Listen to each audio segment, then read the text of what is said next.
हवा का एक तेज झोंका आता है और उसी के साथ ईशा की साड़ी का पल्लू उड़कर सीधे सूरज के चेहरे पर आ गिरता है।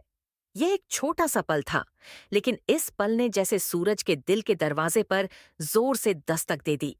उस पल्लू के हल्के से स्पर्श ने उसके अंदर दबे हुए पुराने एहसासों को जगा दिया। उसकी आंखें अनायास ही नम हो जाती हैं, जैसे कोई भूली हुई याद अचानक सामने आ खड़ी हुई हो। कुछ पल के लिए वह वहीं ठहर जाता है, मानो समय रुक गया हो और वह अतीत में लौट गया हो। लेकिन अगले ही पल सूरज खुद को संभालता है। वह झटके से उस पल्लू को अपने चेहरे से हटाता है, जैसे वह उन यादों को भी दूर फेंक देना चाहता हो। अपने दिल की भावनाओं को दबाते हुए वह सख्त आवाज में ईशा से कहता है कि अपनी मर्यादा का ध्यान रखें। वह गुस्से में यह भी कह देता है कि एक आईएएस अधिकारी के सामने इस तरह का व्यवहार बिल्कुल भी ठीक नहीं है। अगर वह अपनी साड़ी का पल्लू तक संभाल नहीं सकती, नहीं तो उन्हें यहाँ से चले जाना चाहिए। सूरज की ये कठोर बातें सुनकर ईशा का दिल टूट जाता है। उसकी आंखों में आंसू भर आते हैं। वह कुछ कहना चाहती है, सफाई देना चाहती है कि यह सब अनजाने में हुआ, लेकिन सूरज उसे एक शब्द भी बोलने का मौका नहीं देता।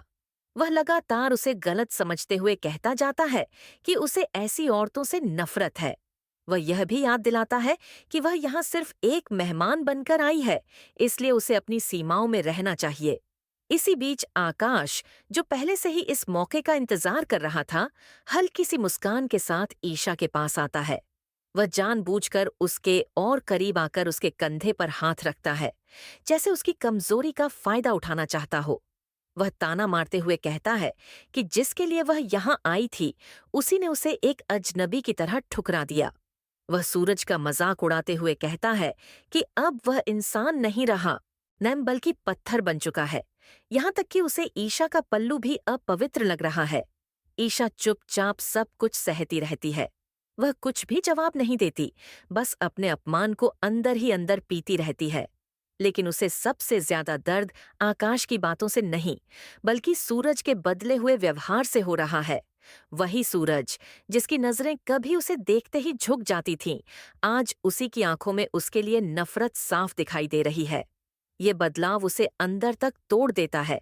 ईशा चाहती है कि वह सूरज से एक बार बात करे, अपने दिल की बात कहे, लेकिन तभी वहां ताई माँ आ जाती है। वह बिना कुछ कहे सूरज का हाथ पकड़ती है और उसे वहां से ले जाने लगती है। ईशा बस उसे जाते हुए देखती रह जाती है। उसकी आंखें सूरज का पीछा करती हैं, न जैसे वह उम्मीद कर रही हो कि वह एक बार पीछे मुड़कर देखेगा। लेकिन सूरज बिना एक नजर डाले ही वहां से चला जाता है। अब ईशा के मन में कई सवाल उठ रहे हैं। वह खुद से पूछती है कि क्या सच में सूरज उससे नफरत करने लगा है, या फिर वह सिर्फ दिखावा कर रहा है? क्या उसके दिल में अभी भी कहीं प्यार बाकी है, या सब कुछ खत्म हो चुका है? इन सवालों का कोई जवाब उसे नहीं मिल रहा। पार्टी खत्म हो जाती है और सूरज अपने कमरे में चला जाता है। वह आईने के सामने खड़ा हो जाता है। उसका चेहरा सख्त दिख रहा है, लेकिन उसके हाथ अब भी कांप रहे हैं। वह अपनी अलमारी खोलता है और उसमें से ईशा की एक पुरानी तस्वीर निकालता है। तस्वीर को देखते ही उसका कठोर चेहरा पिघलने लगता है। उसकी आंखों में फिर से वही दर्द और प्यार झलकने लगता है। वह धीरे से खुद से बात करता है, जैसे ईशा सामने खड़ी हो। वह कहता है कि उसे माफ कर दे, नहीं क्योंकि वह उसे फिर से अपनी जिंदगी में लाकर वही दर्द नहीं देना चाहता। वह मजबूरी में खुद को कठोर बना रहा है। वह जानता है कि अगर वह अपने असली जज्बात दिखा देगा, तो शायद ईशा फिर से उसी दर्द में फंस जाएगी जिससे वह उसे बचाना चाहता है।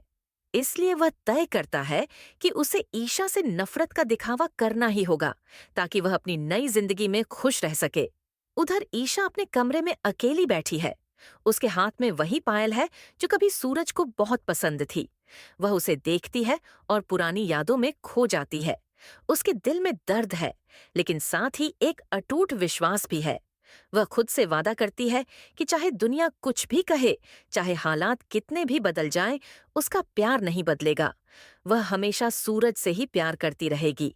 अब कहानी एक ऐसे मोड़ पर आ खड़ी हुई है जहां दोनों एक दूसरे से दूर होते हुए भी दिल से जुड़े हुए हैं। एक तरफ सूरज है जो अपने प्यार को छिपाकर ईशा को बचाना चाहता है, और दूसरी तरफ ईशा है जो हर हाल में अपने प्यार को निभाने के लिए तैयार है। अब देखना यह है कि क्या यह दूरियां कभी खत्म होंगी? क्या सूरज अपने दिल की सच्चाई ईशा के सामने ला पाएगा, या फिर यह गलत फहमियां उन्हें हमेशा के लिए अलग कर देंगी? यही सवाल इस कहानी को और भी दिलचस्प बना देता है।